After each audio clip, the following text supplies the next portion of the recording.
Well, hello friends.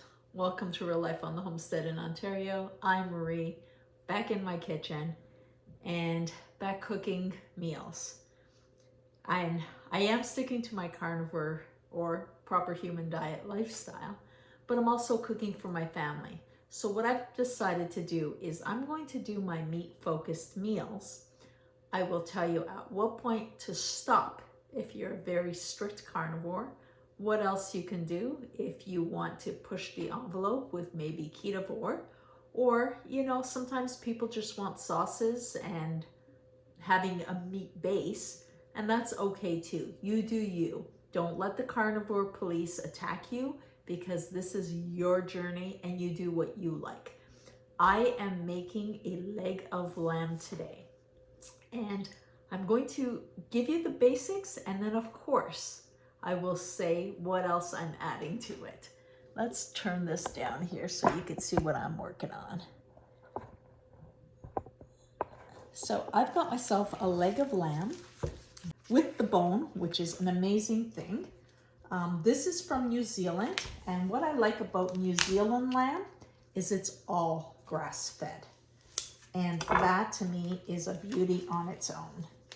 So I hope you can see this okay. I might change the camera angle here for you. I think that's a better angle. So what I'm going to do is just, of course, take the wrapper off of here and show you how beautiful this is. I love when a lamb is on the bone. I find it gives great flavor. And if I want to take it off the bone, I'll do that myself. So we got some blood here in this package, so let me get that into the garbage.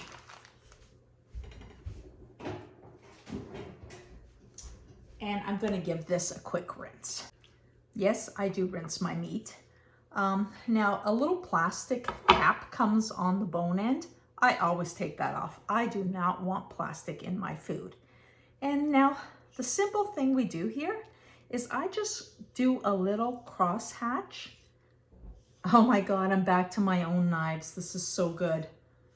Being away and having knives that weren't sharp was probably my most frustrating thing. Even when I sharpened them, they weren't the same quality. Now, what I'm doing is I'm cutting through a little bit of that fat, just so that the spices can get in, but not cutting too far into the meat. And if you do cut into the meat a little bit, don't panic. Remember, I do things as simple as possible. Now, the beautiful thing about this is that it takes no time to prepare. All the work is going to be done in the oven. We're just going to let it sit there. So here I have my lamb. I'm just going to do a couple of scores in the back as well. And now we're going to salt. The important thing is to salt generously. I don't find people season their lamb enough, and that's a problem. So I say a scant 1 teaspoon per pound. This is 6 pounds, so I'm going to do about 6 teaspoons. Let me grab my salt. Start with the back here.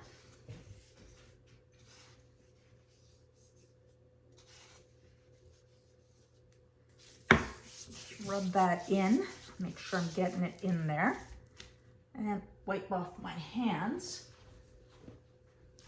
and then the top half. And I'm going to do some on the edge here as well. My carnivore friends that are super strict, stop here. This is all you need to do. You're going to get some beautiful flavor in here. Just getting a little bit deeper in there. Wasn't enough. There we go. Beautiful. Okay, so now I'm going to take this and I'm going to put it in my roasting pan. And I'm going to put this on broil in the oven for 5 minutes. I just want to get some of that really crispiness happening on top. So I'm throwing this in the oven for 5 minutes on broil. While that's happening, I'm taking some of my homemade stock. This is 4 cups. It's a liter. or a quart, and I am going to heat this up because I want to have it hot when I add it to my lamb. So into the oven it goes. So it has been in the oven for 5 minutes. All we have is just a little bit of golden beauty happening there. Just trying to get that a little bit better angle for you.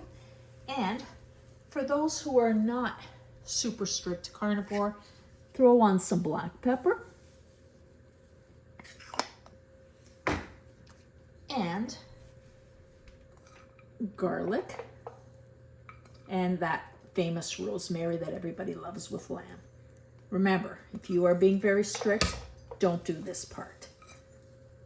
And carnivore or not, add your stock. Now, I've warmed this up, and the reason I've warmed it up is I don't want to be putting cold stock into the pan. Ugh, the smell already is like beautiful perfume. And now, cover it. And this is going in the oven at 250 for, let's say, 4 hours. Start checking it. And that's it. The house is smelling really good. It's been 3 hours, so let's just give it a little peek and see what we're at. Remember, that steam's gonna come up. Oh, look at that. Just beautiful. The scent is really nice.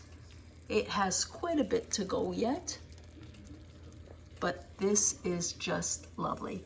Now, you could do this in a slow cooker. However, it's winter and I'll take any heat I can get. So back in the oven it goes, and we will check it again in an hour, and I'm going to keep checking it every hour. Well, here we have it. At the 4-hour mark, this looks done. I just poke a fork into a little bit of the edge here and see that it is tender enough to call it a day and time to get it out of the oven. This is just beautiful.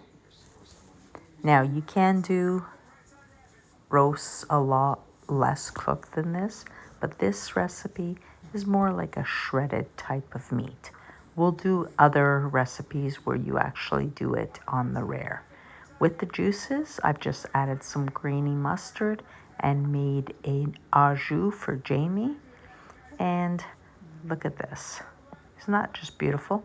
Just sliced off a piece here, and I'm gonna cut this off for Jamie's plate. And for myself, I'm just gonna shred up a whole bunch. But look how beautiful this is. Little crust on the outside and very juicy on the inside. Salad and meat with some au jus on there for Jamie. And for me, yeah, I just dip it in the juices in the pan. And let me try this. Oh my God, I don't even need a plate. I could just eat it right out of the roaster. This is so good. And there's my plate. I just sprinkle a little extra salt and I am good to go. Now, I will be doing other lamb recipes in the future. So this, my friends, is just tonight's dinner.